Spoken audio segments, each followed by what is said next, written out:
Hi there, welcome to our second Food Sensations session for the series. I'm Vanessa and this is Rachel, and we'll be discussing today food for kids. So today we'll be talking about a number of things such as appropriate portion sizes for your children, how to deal with fussy eaters. Also looking at reasons why it's important for kids to eat well, the role of the parents in the household, as well as preparing 2 recipes today as well. So as we're preparing those 2 meals, we'll also be giving you a few other snack and lunchbox ideas. As I said, Rachel and I are from Food Bank, and I was just going to give you a bit of brief background on what Food Bank is. So Food Bank's a not-for-profit organisation who has been operating since 1994. We have branches in Perth, Mandurah, Bunbury, Albany, Kalgoorlie, Boulder and Geraldton. We are basically a link between the food industry and people in need of food relief. Food is donated to Food Bank and then is distributed to community welfare agencies at a low cost, and then they are responsible then for giving it out to people in the community that are in need. So as well as food relief, Food Bank WA also have a number of healthy lifestyle initiatives as part of our Healthy Food for All program. So one of these is our Food Sensations program. So this is an interactive nutrition and cooking workshops. So we hold these in schools at both primary and secondary schools, and we also have an adult community-based program that we run in conjunction with the Cancer Council and Red Cross, which we go out to a number of different groups that need a bit of help in terms of budgeting and eating healthy. So today we're just going to give you a basic overview of the healthy eating pyramid and just going to discuss the different food groups and what's good to put in a child's lunchbox. So back here we have the eat least foods, which are foods that are high in sugar, fat and salt, and these are the least important foods to eat each day. So you should only be having a small amount and not including it much, because if you eat too much of these foods it can lead to obesity, heart disease, type 2 diabetes and cancer as well. So also going to look at the eat some foods, which includes the meat and dairy group. So these are basically protein foods which are building blocks for growth and repair. So these contain minerals as well as calcium, which are important for brain and bone health as well. They eat most foods, so this includes the breads and cereals, fruit and veg. So basically it's a carbohydrate group, which is the major source of energy for the body.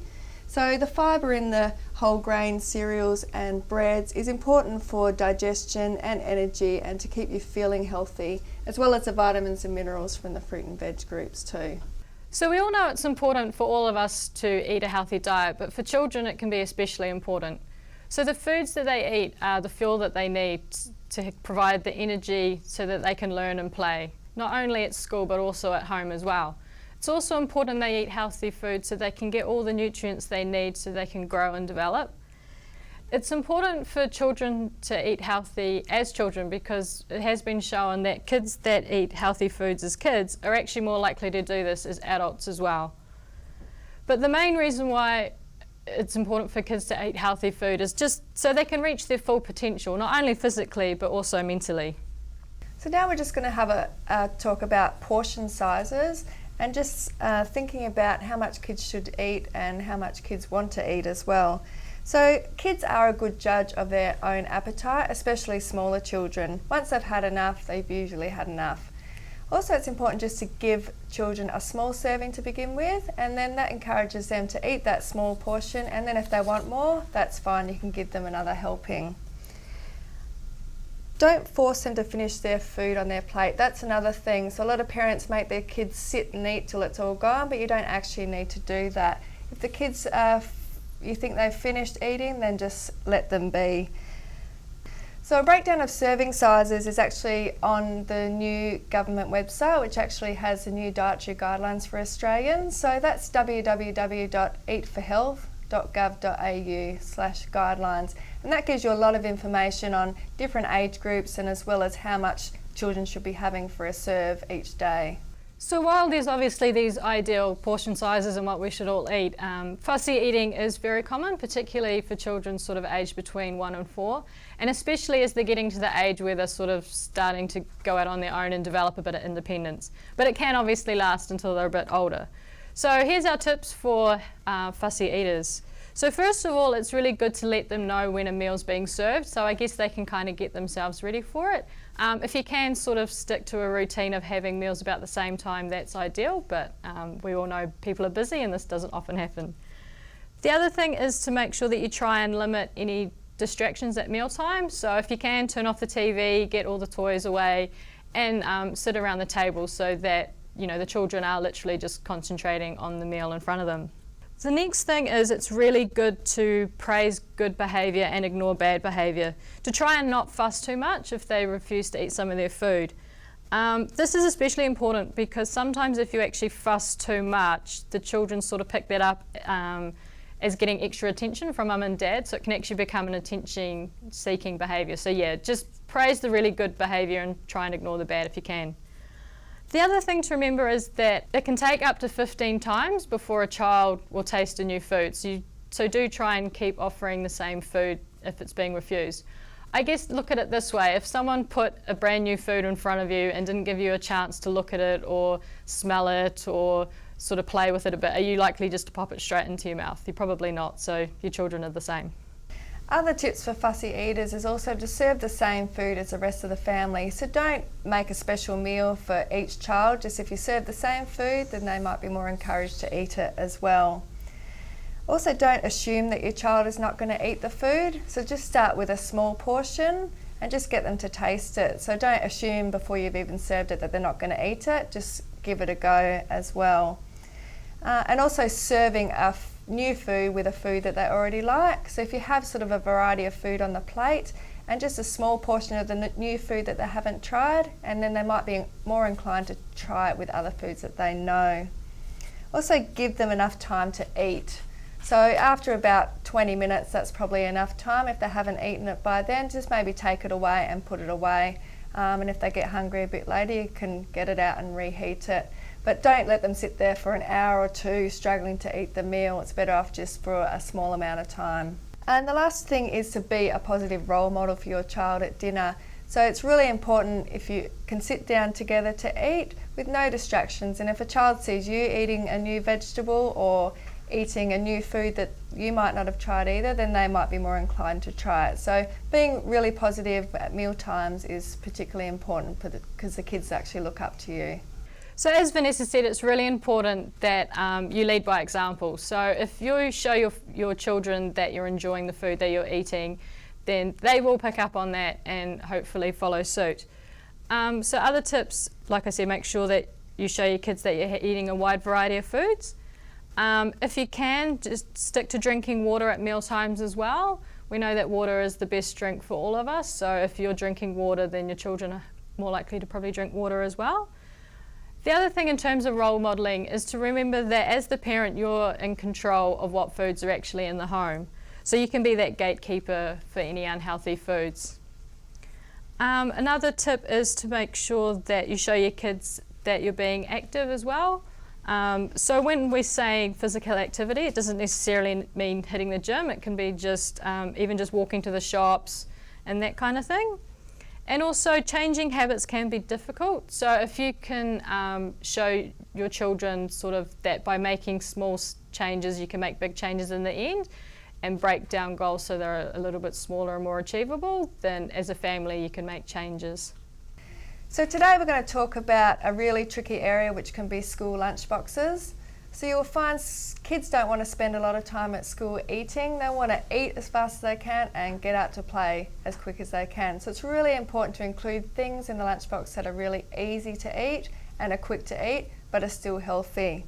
So just going to look at the food pyramid behind us and just encouraging kids to eat from the different food groups, and that can be during lunchtime as well. So looking at the breads and cereals group, so including a variety of breads, so different breads and fruit and veg as well as a protein source. So whether you're putting in some yogurt or some milk, it's up to you, but that can be a good indication of foods that should go in the lunchbox.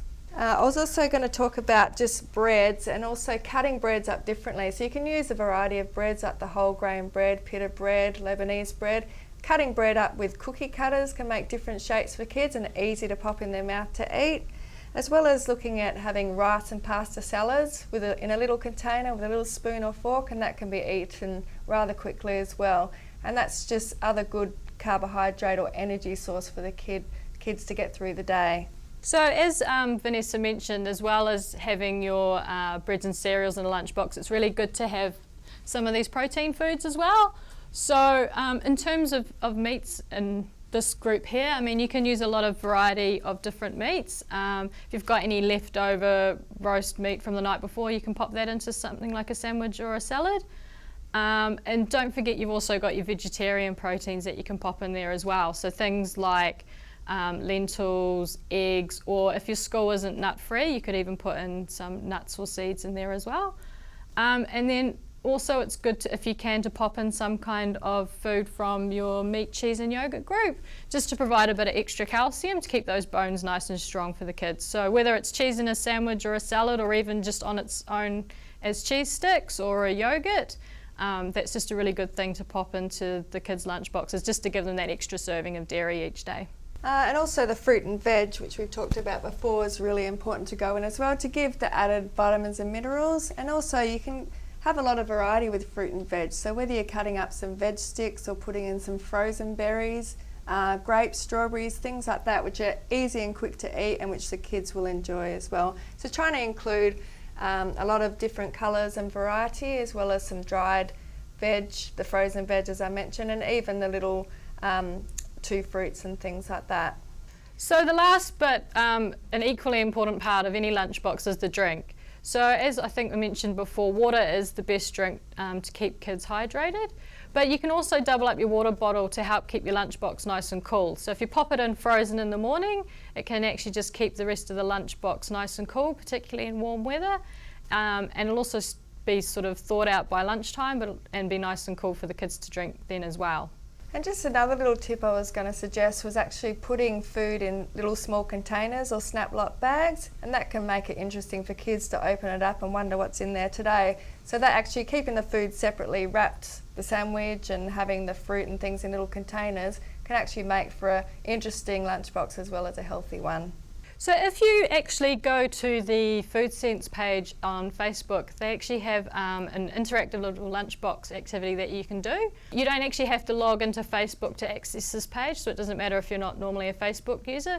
But basically, all you need to do is drag in some snack ideas, some mains from the circle that you can see there around the lunchbox. And what it does is it rates your lunchbox to tell you whether it's healthy, could do with a bit of work, or if it's unhealthy. And then what you can do is just swap it around with the different foods in there, so you can get a better idea of what's a healthy lunchbox. So maybe you can start with what you usually put in with the lunchbox and just get an indication of actually how you are going in terms of the healthiness of the lunchbox, and then you can maybe swap and make changes and think about what would be a healthier choice for your child or children. And this is something that you could actually do with your children to get a better idea of what they might actually like in there and what's healthy as well.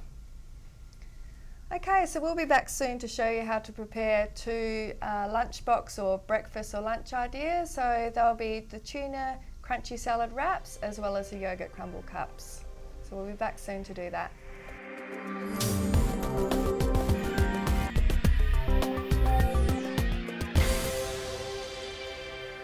Hi, welcome back. We're going to prepare a couple of recipes now that you can do at home, but just before we start, I'd just like to reiterate that the recipes that we're preparing throughout these shows, it's just quite basic recipes. You don't need a big flash commercial kitchen or anything to prepare these, so it's just basic stuff that you can have at your local CRC or at home so that you can prepare the recipes yourself. So beforehand, the CRCs are going to have access to all the recipes and things so that you can make these at home, so you can either do it along with us or in your own time. So the first recipe we're going to be doing is the yogurt crumble cups. So in terms of equipment, this is very basic. So all you need is a few spoons just for when we're putting them together.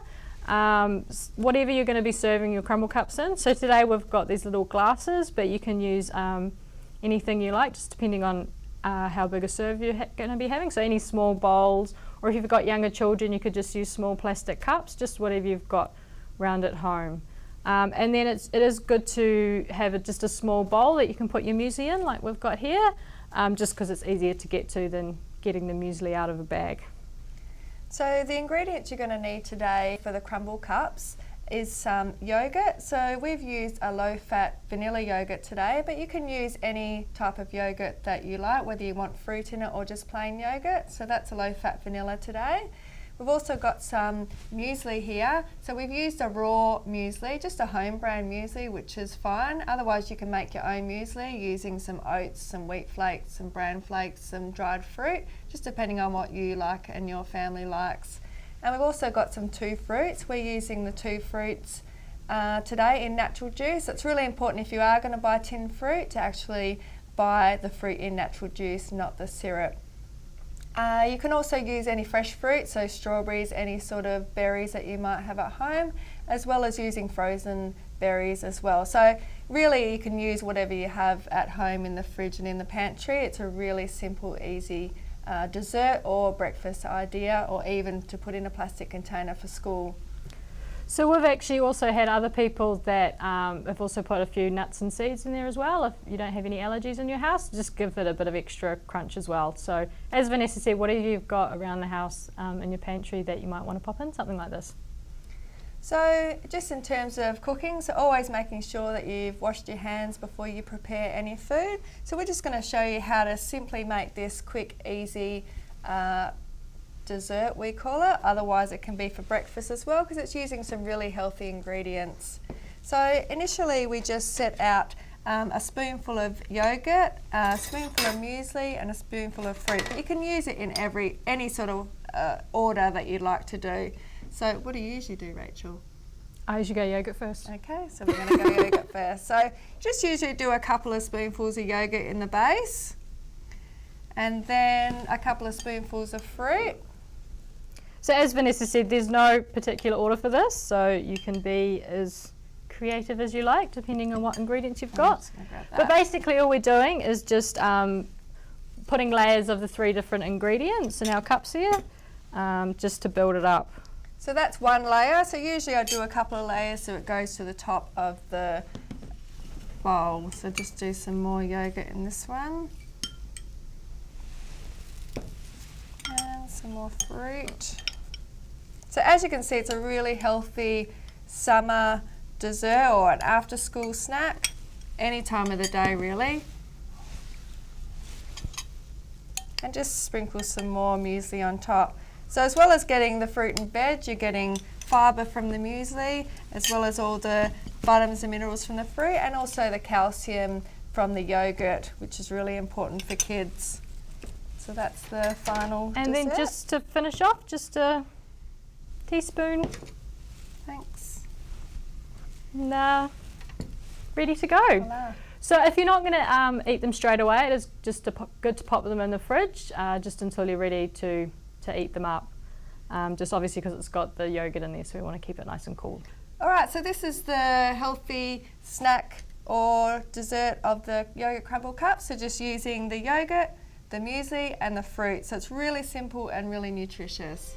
So we'll be back in a minute to show you how to make the crunchy salad wraps.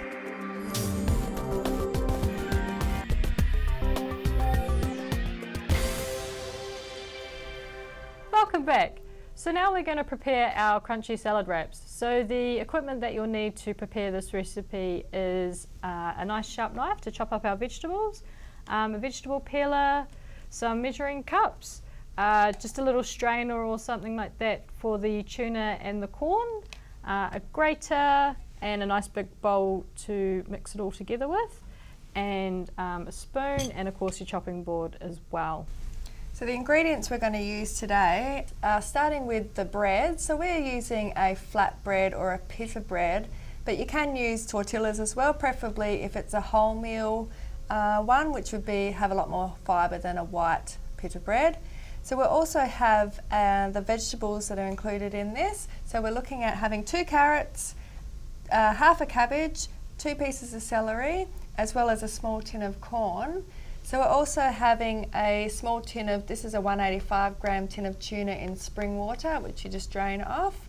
And we've also got some mayonnaise, which is just a low-fat mayo, as well as a low-fat Greek yogurt as well. So this will all be combined in to put into the wraps for the crunchy salad wraps. So we're just going to also make sure that we wash our hands before. So we're just using a gel as we're cooking in between two different foods. So you can use the gel at home or you can just wash your hands. So just making sure they're clean. So we're just going to start off peeling the carrots and grating the carrots, which is Rachel's going to do that. So really depending how much you need to make is how many carrots and things that you use. So if you're making a lot for a couple of days worth, you probably use 2 carrots. And I'm just going to slice up the cabbage. So we've got half a cabbage here. Sometimes it's cheaper to buy a whole cabbage at the shop and just actually cut it in half instead of just buying the half already pre-done.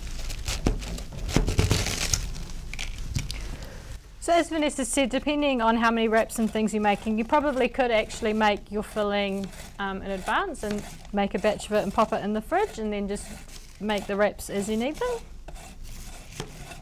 So this is a good little idea to use for kids in their lunch boxes as well. It can be made the night before and actually put in the fridge, and you can easily just pop it in the pita bread for the next day.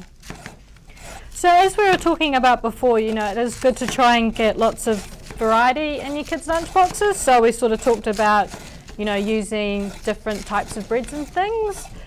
So like today we're using a wrap, but you could even put something like this into pita pockets, or even just as a sandwich filling with plain bread. So I'm just using a quarter of the cabbage actually, because our bowl isn't that big, so just depending how big your bowl is as well as how much you can fit in. So we've also got some celery sticks, so it's actually cheaper to buy a whole celery or half a celery than actually buying the sticks separately. It can be quite expensive if they're already washed and trimmed. So we're just chopping up that fairly small. It just gives a bit of a crunch to the actual wrap as well, so kids actually like crunchy things. So today we're using a combination of yogurt and mayonnaise just to sort of bring a bit of moisture into it. So we're using that instead of something like sour cream, which is a bit higher in fat. But there's lots of different things you can use in sandwiches instead of using sort of your traditional margarine or butter. So things like avocado, if you get a nice ripe avocado, you can actually use that as a spread in your sandwiches instead of margarine. Or even things like hummus as well can also be another good option to pop in there. Again, just for a bit of variety, but you're also getting a lot of those good unsaturated fats and things like avocado and hummus as well. So Rachel's just adding the carrot in there, and I'm just going to add in the celery. So maybe while I'm doing that, do you want to just drain off those? So it's good to drain the little tin of tuna and the corn as well, so you don't have that extra liquid which can make it go a bit sloppy. So other things you can pop into lunch boxes, like we were saying before, trying to get a variety of different textures and things can be really good as well. So even things like a dried cereal, so something like the little Weet-Bix bites and things you can get, you can actually just have those as little finger food things. You can even, if you're worried about them being too dry, you know, the kids can just dunk them in a bit of yogurt or something like that. I'm just combining this a little bit before we add the tuna. Do you need my spoon? Can I borrow your spoon? Thank you. So we've got the measured yogurt and the mayo here.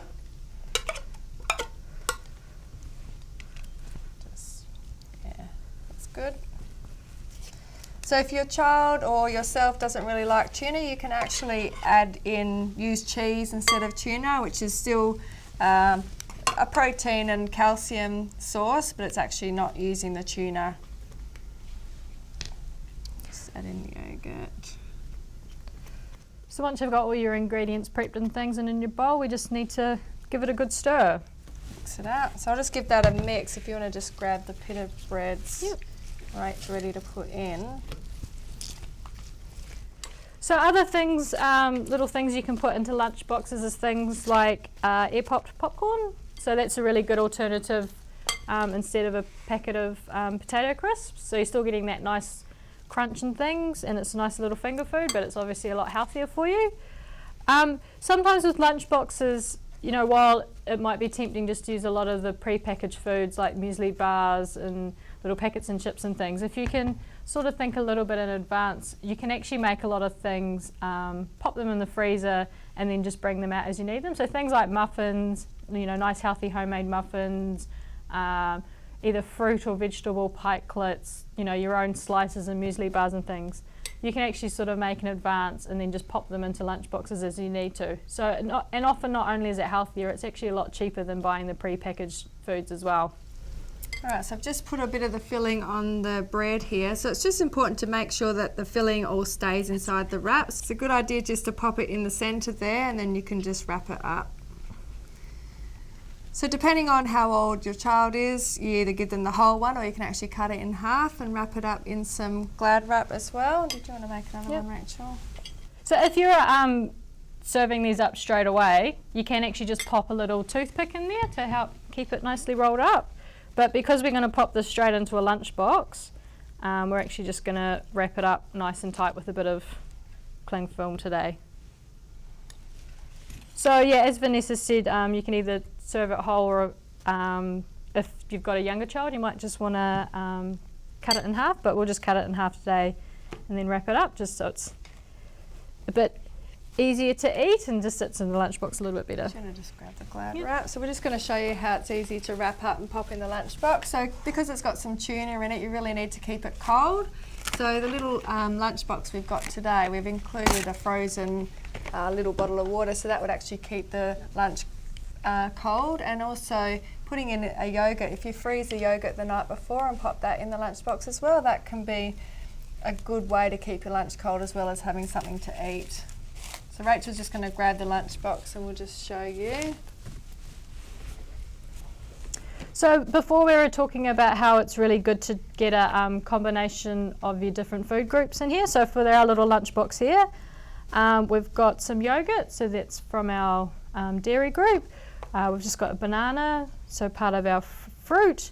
As Vanessa said, you can pop in a little water bottle, so depending on what time of year it is, you could actually pop that in frozen to keep everything nice and cool.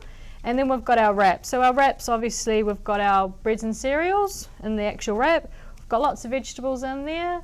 We've got a little bit of protein coming from our tuna, and then we've also got, again, a little bit more of that dairy coming through with the extra yogurt that we added into our wrap. So again, depending on the age of the child, you might want to pop another snack or two in there, depending on how much they're going to be eating at school. So you can put another piece of fruit or even cutting up some veggie sticks or something like that as well. And if you don't want to include yogurt, you can cut up some cheese into some cubes with some crackers, just to keep it easy to eat and also with a good variety. So that was our crunchy salad wraps, a really simple, easy lunchtime idea. And the rest of the ingredients you got left over, you can actually just put in the fridge and use again tomorrow. So there's nothing to waste there. So finally, we're just going to finish off our show with the 10 tips for feeding school-aged children. So number one is to give children a variety of different foods. So that's really important to keep it interesting and to keep kids interested in the actual food itself, is giving a good variety. And snacks are important for kids.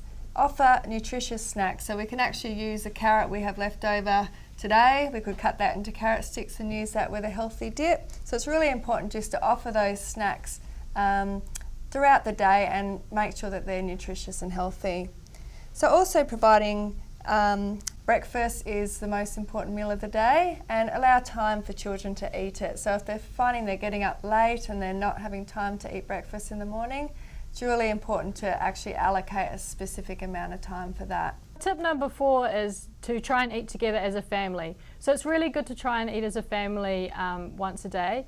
And there's a variety of reasons for this. You know, obviously it's really good to socialise together as a family and to just sort of bring a really positive attitude to food. That food isn't just fuel, it's actually a time where we can gather as a family or with friends. And it just helps build really positive attitudes around food for the future. Because as we said before, the habits that kids have as children, they often go through into adulthood.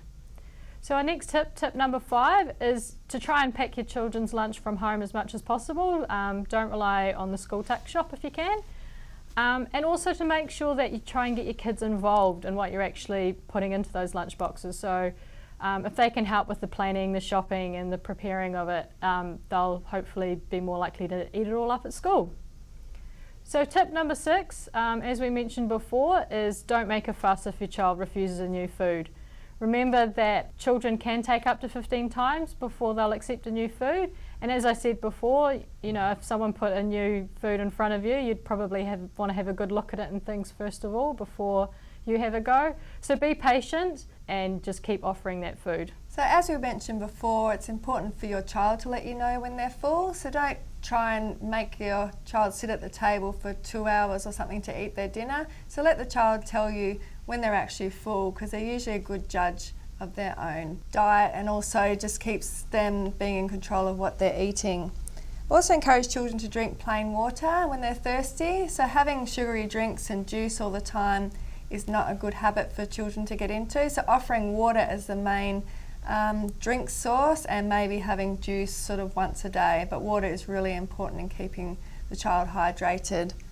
Sort of encouraging children to be involved with planning and preparing healthy meals, so maybe even at the start of the week making a meal plan and a shopping list. That can be helpful, especially when you're trying to stick to a budget. So getting kids involved in the planning also feels like they are having input into what they're eating.